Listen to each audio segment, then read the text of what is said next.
Plan approve केलाय त्याप्रमाणे occupation certificate द्यायला पाहिजे हे भूषण गगरानीजींनी आज मान्य केलं.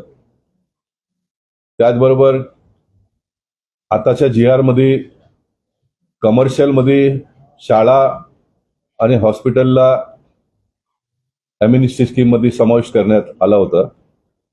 तर आम्ही त्यांना म्हटलं बाबा ऑक्युपेशन टू ऑल मध्ये जे बिल्डिंग महानगरपालिकेने कमर्शियलही पास केलं तर त्यांनाही याचा लाभ मिळाला पाहिजे, कारण आपण डिस्क्रिमिनेट करू शकत नाही. परत कोणीतरी कोर्टात गेलं तर मग परत आणखीन लोकांना खर्चिक सुद्धा आहे आणि लोकांवर ते एक अन्याय केलं असाही होऊ शकतो. आणि आपण काही असा आउट ऑफ द बॉक्स जाऊन कोणालाही मदत करत नाही, विद इन द रूल आपण मदत करतो. हे कॉर्पोरेशनकडनं झालेली चूक म्हणता येणार नाही. त्यावेळी नियम होता आणि त्या नियमात विकासक लोक मोठ्या प्रमाणात चोरी करतात असे आढळून आलं. म्हणजे काही लोक 4 फूटचा बाल्कनी करतात तर काही लोक 6 फूटचा करतात. तर सुबोध कुमारजींनी नियमात बदल करून कार्पेट एरियाची संकल्पना आणली. आता नियम कधी पण होतो का, एखादा नवीन कायदा आल्यानंतर जे काय बिल्डिंगला आपण मान्यता देतो त्याच्यावर ते लागू होतो.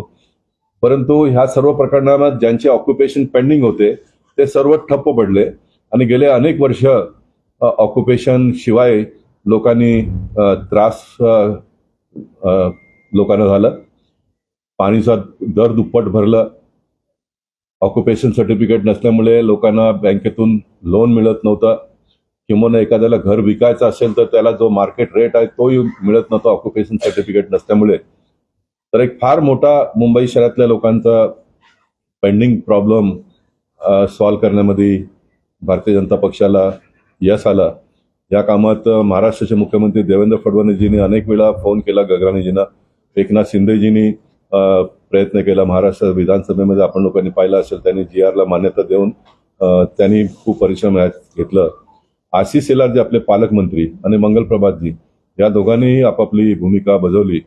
मुंबई भारतीय जनता पक्षाचे नवनिर्वाचित अध्यक्ष अमित साटमजींनी एक कमिटीचा गठन करून त्याच्यात मला ही जबाबदारी सोपवली आणि माझ्याबरोबर जे काही लोकांनी काम केलं या सर्व लोकांनी खूप मेहनतीने खूप कमी वेळामध्ये एक प्रस्ताव आम्ही सादर करून असीम गुप्ताजींना दिलं आणि असीम गुप्ताजींनी त्याला लवकरात लवकर मान्यता देऊन ज्या काही उरलेल्या तुट्या होत्या तेही आज भूषण गगरानीजी मान्यता देऊन पुन्हा आम्ही आता जीवडीकडे 2 दिवसात पाठवणार असं ते बोलले. म्हणजे एक ऑक्युपेशन सर्टिफिकेटचा खूप मोठा प्रॉब्लेम सुटला आहे असं म्हणायला काही हरकत नाही. त्याचबरोबर दुसरा एक मुद्दा आम्ही घेतलं. मुंबई शहर ज्यावेळी अस्तित्वात येऊन कॉर्पोरेशनचं कामकाज सुरू झालं तर त्यावेळी 1962ला जेवढे स्ट्रक्चर्स होते त्याची एक यादी बनवली आणि 1962 पर्यंतच्या स्ट्रक्चरला टॉलरेटेड कॅटेगरीमध्ये टाकलं. आता टॉलरेटेड कॅटेगरीमध्ये का टाकलं, तर एखादा रोड वायडिंग झाला तर मग त्यांना पर्याय जागा देण्यासाठी किंवा डेव्हलपमेंटच्या कामामध्ये या सर्व झोपडी किंवा कमर्शियल एस्टॅब्लिशमेंट आलं तर त्यांना पर्याय जागा देण्यासाठी तो एक कायदा आपण लोकांनी बनवलं. आणि कल्पना अशी होती का 1962च्या नंतर सर्व जे काही घरं बांधले जातील ते सर्व परमिशन घेऊन किंवा अन्य औद्योगिक व्यवसाय या मुंबई शहरात सुरू झाले.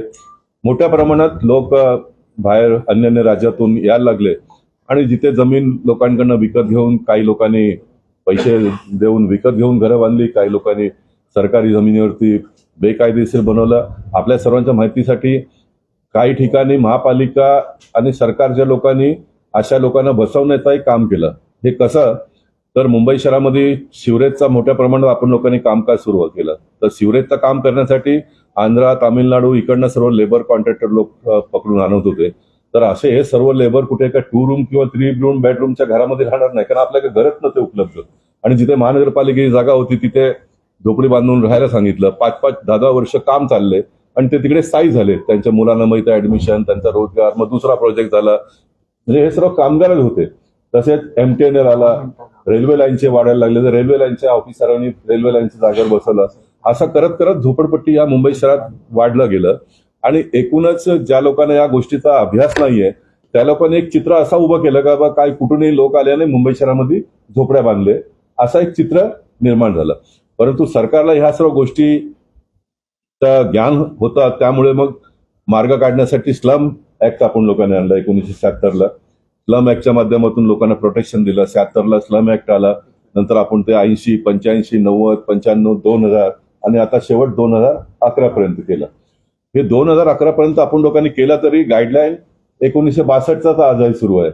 एखाद्याने घर रिपेअरिंग केलं तर एखादा कोणी आरटीआय ऍक्टिव्हिस्ट किंवा कोणी तक्रार केली, महापालिका नोटीस काढते, 1962चा प्रूफ असेल तर तो टॉलरेटेड आहे असं एक चित्र निर्माण झालं.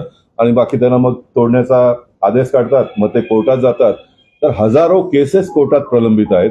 महानगरपालिकेला मोठ्या प्रमाणात खर्च करावा लागतो ह्याला, आणि लोकांनाही विनाकारण, मी हे जबाबदारीने सांगतो, विनाकारण लोकांना हैराणीला समोर जावं लागतो. म्हणून भारतीय जनता पक्षाने गेले अनेक वर्षापासून हे डेटम लाईन पुढे व्हावा यासाठीचा प्रयत्न केला. या बाबतीत मी आशिष शेलारजी आणि मंगलजींना पत्र लिहिलं, महाराष्ट्र मुख्यमंत्री, उपमुख्यमंत्री यांनाही पत्र लिहिलं. तोही एक मॅटर पेंडिंग होता, तेही आम्ही खूप आज सादरबादर चर्चा केली भूषण गगराणींबरोबर.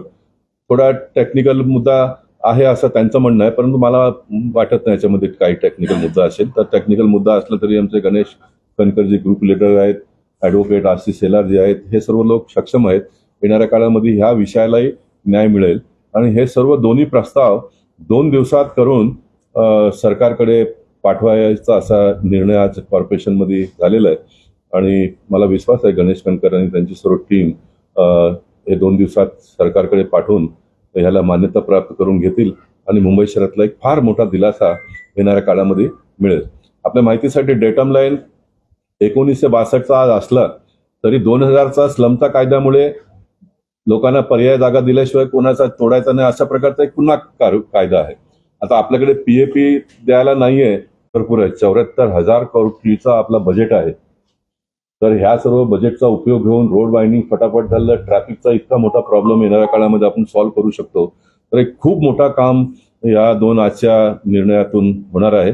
मी गणेश कणकरजींना विनंती करतो, त्यांनी पुढचा जे काही त्यांना या बाबतीत मांडायचं मांडून मी त्यांना विनंती करणार, या ठरल्याप्रमाणे 2 दिवसात सरकारकडे हे प्रस्ताव पाठवून मग पुढचा मंगलजी आणि आशिष शेलार जे आहेत ते गती देऊन अप्रुव्हल घेतील तिकडनं. ओसी फॉर ऑल म्हणजे, आणि याचा टायटलच आज आपण असं केलं, ओसी फॉर ऑल, म्हणजे सर्वांना ओसी. जो GR आला त्याच्यामध्ये त्रुटी होती, काही लोकांना ओसी मिळत होता, काही लोकांना मिळत नव्हतं. म्हणून कॉर्पोरेशनचा नियम होता, तरी देवेंद्रजी आम्हाला सांगितलं राजकारणाच्या ठिकाणी आपण ठेवू, पण सर्व मुंबई शहरातल्या लोक ऑक्युपेशन मिळायला पाहिजे, म्हणून निवडणुकीच्या नंतर हा मुद्दा आपण परत हातात घेऊ अशा प्रकारचं त्यांनी आम्हाला सूचना केली होती. त्याप्रमाणे आम्ही एवढा मोठा निवडणुकीचा प्रोसेस असतानाही खूप मन मोठा करून आम्ही पुढची तारीख त्याला दिली. आम्ही मुंबई शहरातल्या लोकांनाही धन्यवाद देऊ इच्छितो. ऑसीचा मॅटर पेंडिंग असतानाही बहुमताने भारतीय जनता पक्षाला आणि शिवसेनेला निवडून दिलं, त्याबद्दल मुंबई शहरातल्या सर्व नागरिकांनाही मी धन्यवाद देतो. आणि मी हे वचनही देतो की खूप लवकरात लवकर गणेश कणकरजींच्या नेतृत्वात मुंबई शहरातल्या लोकांना ऑक्युपेशन सर्टिफिकेट मिळेल. गणेश, आज आयुक्तांकडे आमची या संदर्भातली बैठक झाली. या विषयाचा माननीय आमचे माजी खासदार ज्येष्ठ नेते गोपाळ शेट्टीजी हे गेल्या अनेक वर्षांपासून विविध स्तरांवरती याचा आवाज उठवत होते. ओसी हा विषय किती महत्त्वाचा आहे आपल्या सगळ्यांना ठाऊक आहे.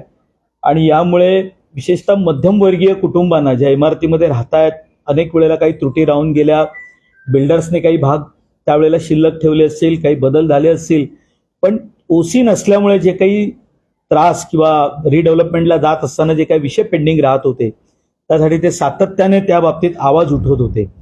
आणि त्यांच्या या विषयाला आम्ही सर्व पाठिंबा देऊन ते जे आज करतायत, म्हणजे शब्दात व्यक्त करणं कठीण आहे, त्यांनी इथपर्यंत तो विषय आणला. आज त्या विषयातला काही त्रुटी असतील किंवा जी काही विषय पुढे न्यायच्या बाबतीत एक आमची चांगली बैठक आयुक्तांकडे झाली. माझ्यासोबत नगरसेवक बाळा तावडे असतील, आत्ता शिक्षण समितीवरती ज्यांची नियुक्ती झाली ते निखिल व्यास आहेत, आणि मुंबई शहरामध्ये एक जी काही नामांकित वास्तुविशारद आहेत त्यापैकी अरविंदजी स्वतः, आणि ज्यांना या विषयातली टेक्निकल माहिती आहे असे नगरसेवक, आणि आत्ता ॲडव्होकेट आहेत स्वतः सिद्धार्थ शर्मा, असे आम्ही सर्व आयुक्तांकडे होतो.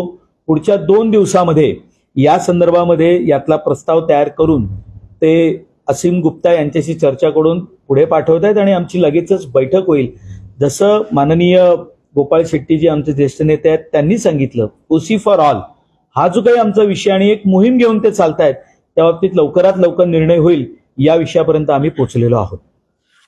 त्याबद्दल मी त्यांचं अभिनंदनही करतो आणि ह्यातलं जो काही पाठपुरावा आहे हा भारतीय जनता पक्षाचा गट म्हणून आम्ही या ठिकाणी सातत्याने करत राहू. त्याच्यात एक मुद्दा राहून गेला फार महत्वाचा. 1962च्या डेटम लाईन मुळे किती मोठा गोंधळ ह्या मुंबई शहरामध्ये निर्माण झाला. तर शुक्ला कंपाऊंडचा विषय आपल्याला माहिती आहे, अनेक पत्रकारांनी त्याच्यात साथ दिली आम्हाला. शुक्ला कंपाऊंड ही private property. Shukla compound Shukla नावाच्या व्यक्तीने पाटील परिवाराकडनं घेऊन 40 वर्षापूर्वी वसाहत निर्माण केलं. असेसमेंट टॅक्स भरतात ते लोक. मुंबई महानगरपालिकेने गुमास्ता लायसन्स दिलाय छोट्या छोट्या व्यावसायिक लोकांना. परंतु एका नवीन विकासकांनी जागा विकत घेतली. त्याला माहिती होतं स्लम डिक्लेअर सुद्धा नाहीये आणि 1962चा यांच्याकडे प्रूफ नाहीये. महापालिकेला तक्रार करून कोर्ट कचेरी करून पहिल्या फेज मधल्या 181 घरं त्यांनी तोडले. बाकी आता 300 आहेत शुक्ला कंपाऊंड मध्ये. तर इतका मोठा अन्याय ह्या मुंबई शहरामध्ये शुक्ला कंपाऊंडच्या माध्यमातून झालेलं आहे. आणि हे डेटम लाईन जर आपण लोकांनी 2000 पर्यंत केलं तर हे येणाऱ्या काळामध्ये कुठलाही विकासक किंवा कुठलाही धनाढ्य माणूस अशा प्रकारचा प्रयत्न करून लोकांना बेटीस धरणार नाही. इतका मोठा हा विषय आहे.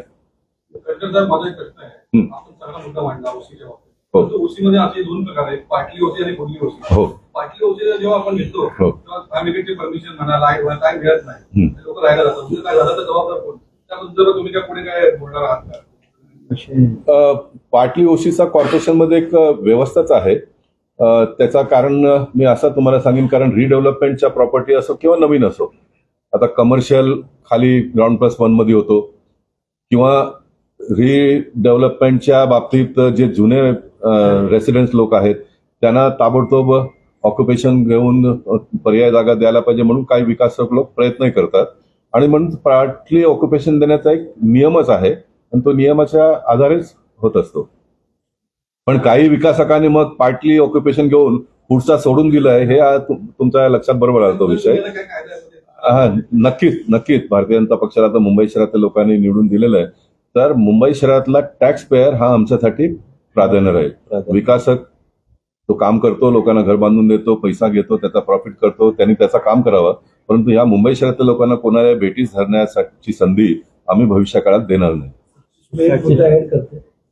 जे तुम्ही सांगितलं त्याच्यामध्ये फक्त इन्फॉर्मेशन इतकीच आहे की हा मुद्दा ओसी फॉर ऑल मध्ये अगोदर बिल्डर करायचे नाही, हे काम बिल्डर करत नाही. त्यामुळे आता पॉवर सगळे सोसायटीकडे दिलेले आहे.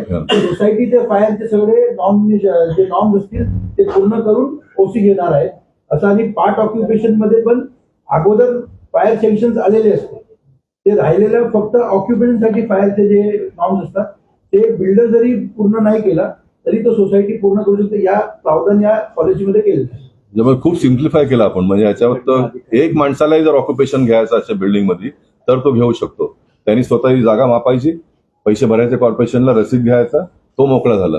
नंतर मग कॉर्पोरेशनची जबाबदारी. इतका छान नियम आम्ही लोकांनी केले.